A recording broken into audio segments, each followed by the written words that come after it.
Baik, Assalamualaikum warahmatullahi wabarakatuh. Saya Nini Marina Naraswati dari kelompok 6 peringkat K. Saya akan menjelaskan tentang kebijakan moneter mempengaruhi permintaan agregat.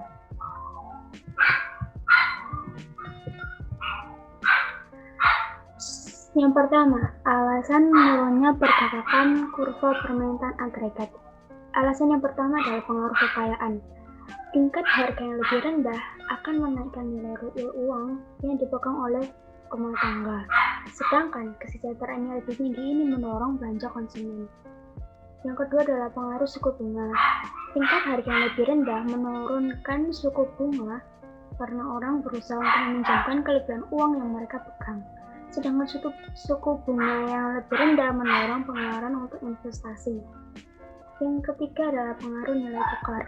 Apabila tingkat harga yang lebih rendah menurunkan tingkat suku bunga, investor memindahkan sebagian dari dana mereka ke luar negeri dan menyebabkan mata uang domestik mengalami depresiasi relatif dengan mata uang asing. Depresiasi ini membuat harga barang-barang dalam negeri menjadi relatif lebih murah daripada barang-barang luar negeri, sehingga mengakibatkan terdorongnya belanja ekspor NATO.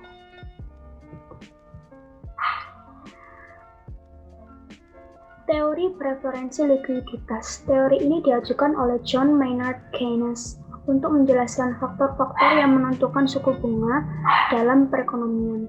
Menurut Keynes, suku bunga berubah-ubah untuk menyeimbangkan penawaran dan permintaan uang. Suku bunga oleh para ekonom itu dibagi menjadi dua, yaitu suku bunga nominal dan suku bunga real. Apabila suku bunga nominal naik atau turun, maka suku bunga real yang diinginkan oleh orang juga naik atau turun.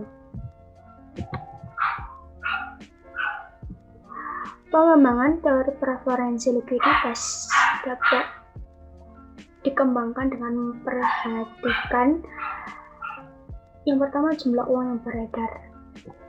Jumlah uang yang beredar itu dikendalikan oleh bank sentral. Kalau di Indonesia itu Bank Indonesia.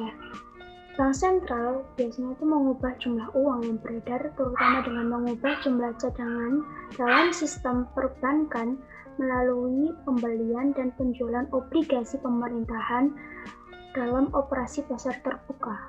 Selain operasi pasar terbuka, bank sentral juga dapat mengubah jumlah uang yang beredar dengan mengubah persyaratan cadangan atau jumlah cadangan yang harus dimiliki oleh bank-bank terhadap simpanan, atau tingkat diskonto atau suku bunga yang ditanggung oleh bank-bank pada saat meminjam cadangan dari bank sentral. Jumlah uang yang beredar itu tidak bergantung pada suku bunga. Yang kedua adalah permintaan uang.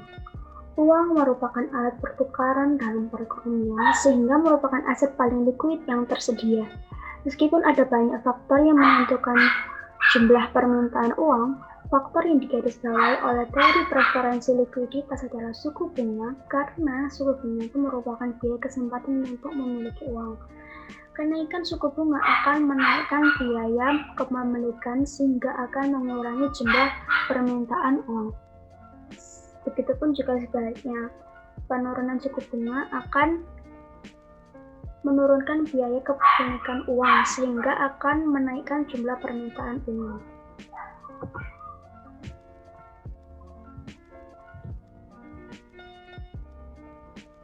Keseimbangan dalam pasar uang.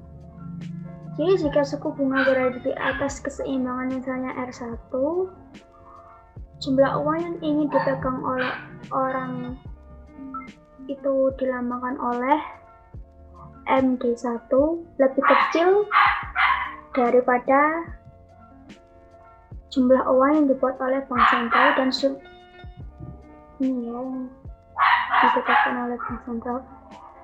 Dan surplus uang ini menekan suku bunga ke bawah. Dengan demikian, daya penawaran dan permintaan di pasar uang menekan suku bunga ke arah suku bunga keseimbangan. Yang kedua adalah kemiringan ke bawah kurva permintaan agregat. Yang pertama, tingkat harga yang lebih tinggi menaikkan permintaan uang. Jadi, tingkat harga yang lebih tinggi itu akan menaikkan permintaan uang. Yang kedua, permintaan uang yang lebih tinggi menyebabkan suku bunga menjadi lebih tinggi. Yang ketiga, suku bunga yang lebih tinggi mengurangi jumlah permintaan barang dan jasa.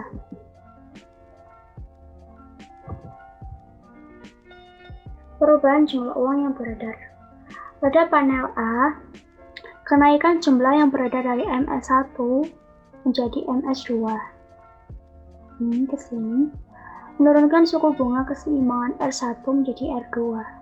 Dikarenakan suku bunga merupakan biaya pinjaman, penurunan suku bunga menaikkan jumlah permintaan barang dan jasa.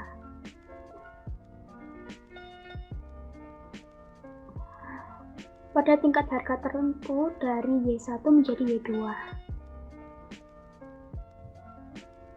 Y1 menjadi Y2. Oleh karena itu pada panel B, kurva permintaan agregat bergeser ke kanan dari AD1 ke AD2. Rangkuman perubahan jumlah uang yang beredar. Apabila bank sentral menaikkan jumlah uang yang beredar, suku bunga akan turun dan jumlah permintaan barang dan jasa untuk tingkat harga tertentu akan naik yang menyebabkan kurva permintaan agregat tadi bergeser ke sebelah kanan. Sebaliknya jika bank sentral menurunkan jumlah uang yang beredar, suku bunga naik dan jumlah permintaan barang dan jasa untuk tingkat harga tertentu akan turun menyebabkan kurva permintaan agregat bergeser ke kiri. Yang terakhir adalah peranan target suku bunga dalam kebijakan moneter. Perubahan kebijakan moneter yang bertujuan untuk memperluas permintaan agregat dapat dijabarkan baik sebagai kenaikan jumlah uang yang beredar atau sebagai penurunan suku bunga. Perubahan kebijakan moneter yang bertujuan untuk menurunkan permintaan agregat dapat dijabarkan baik sebagai penurunan jumlah uang yang beredar maupun sebagai kenaikan suku bunga. Sekian dari saya, apabila ada kesalahan kata mohon dimaafkan. Terima kasih. Wassalamualaikum warahmatullahi wabarakatuh.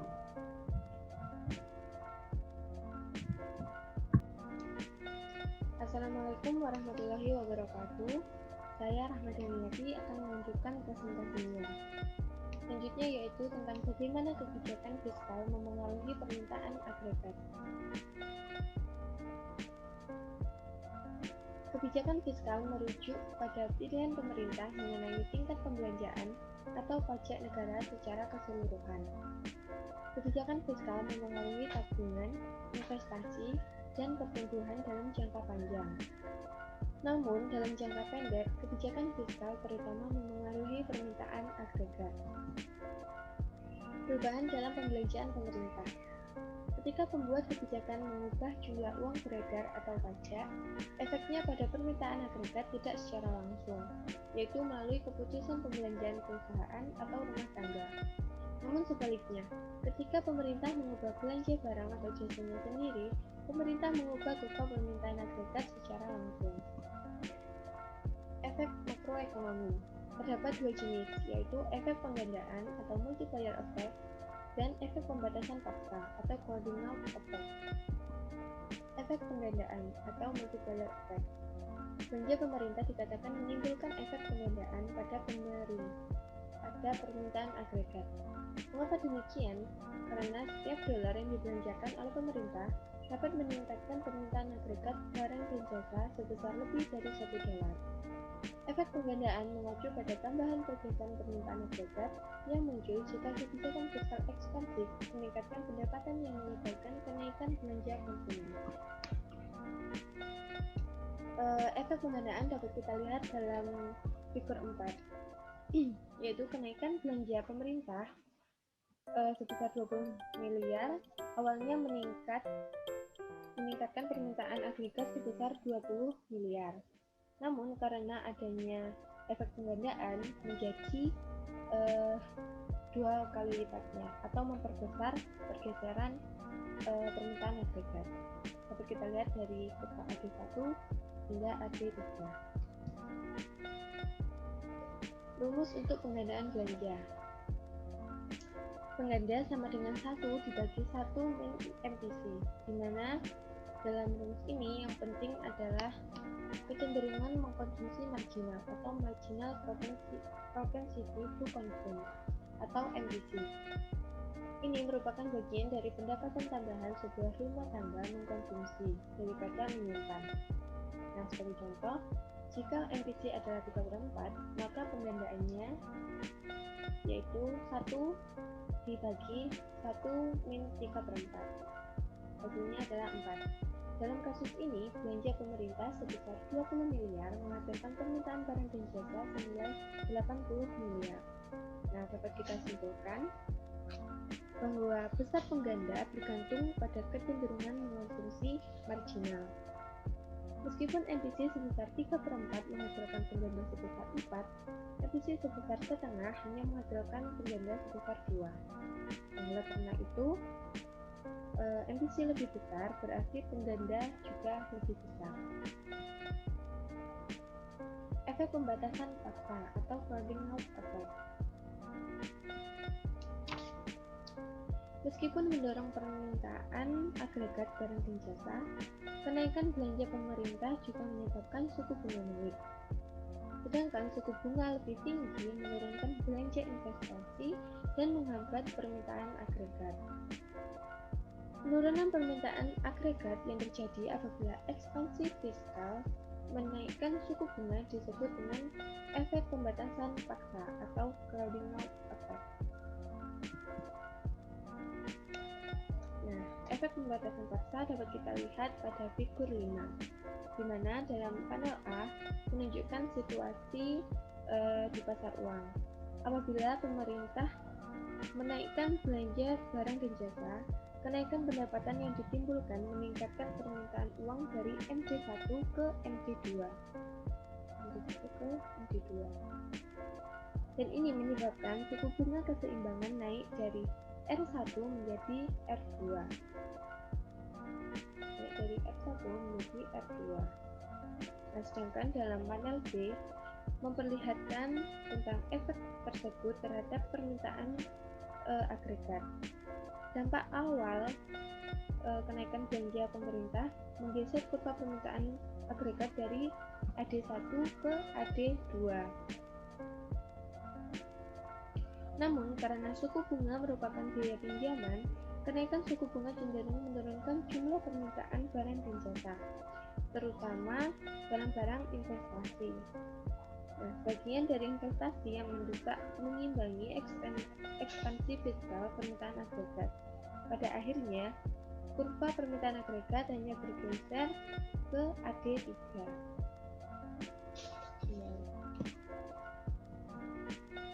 Perubahan dalam perpajakan. Apabila pemerintah menurunkan pendapatan perseorangan, akan meningkatkan pendapatan bersih rumah tangga. Rumah tangga menyimpan sebagian dari penghasilan tambahan ini, namun mereka juga akan membelanjakan sebagian untuk barang-barang konsumsi mereka. Peningkatan pembelanjaan rumah tangga menggeser agregat kurva permintaan ke kanan. Serupa dengan hal itu, kenaikan pajak menekan belanja konsumen dan menggeser kurva permintaan agregat ke kiri. Ukuran pergeseran permintaan agregat akibat dari perubahan pajak dipengaruhi oleh efek multiplier dan efek crowding out. Ketika pemerintah menurunkan pajak dan mendorong belanja konsumen, penghasilan dan keuntungan meningkat yang juga mendorong belanja konsumen. Nah, ini merupakan efek penggandaan. Untuk efek pembatasan paksanya, yaitu pada saat yang bersamaan, pendapatan lebih tinggi meningkatkan permintaan uang yang cenderung menaikkan suku bunga. Selanjutnya yaitu tentang menggunakan kebijakan untuk menstabilkan perekonomian.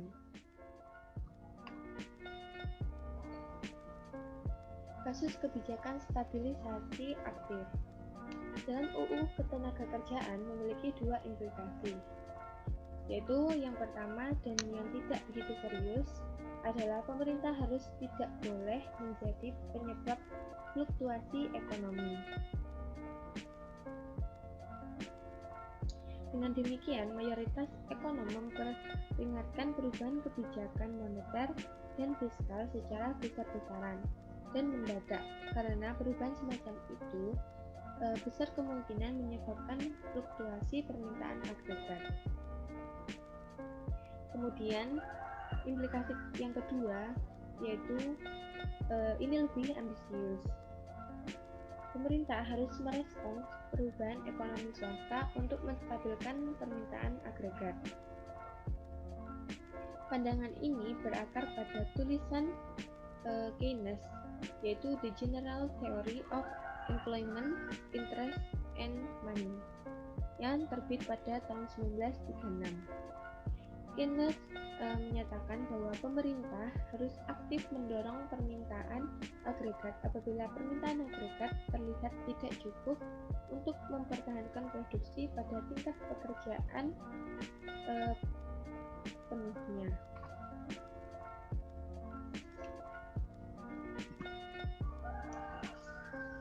Beberapa ekonom berpendapat bahwa moneter dan kebijakan fiskal membuat ekonomi tidak stabil.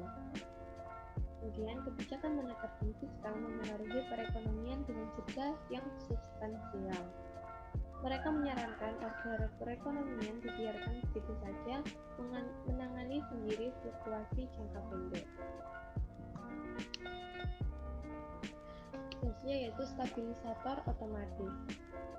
Stabilisator otomatis adalah perubahan kebijakan fiskal yang mendorong permintaan agregat ketika perekonomian mengalami resesi yang tidak mengharuskan pemerintah melakukan tindakan yang disengaja.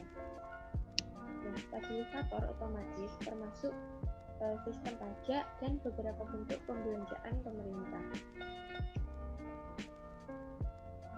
Stabilisator otomatis yang paling penting adalah sistem pajak.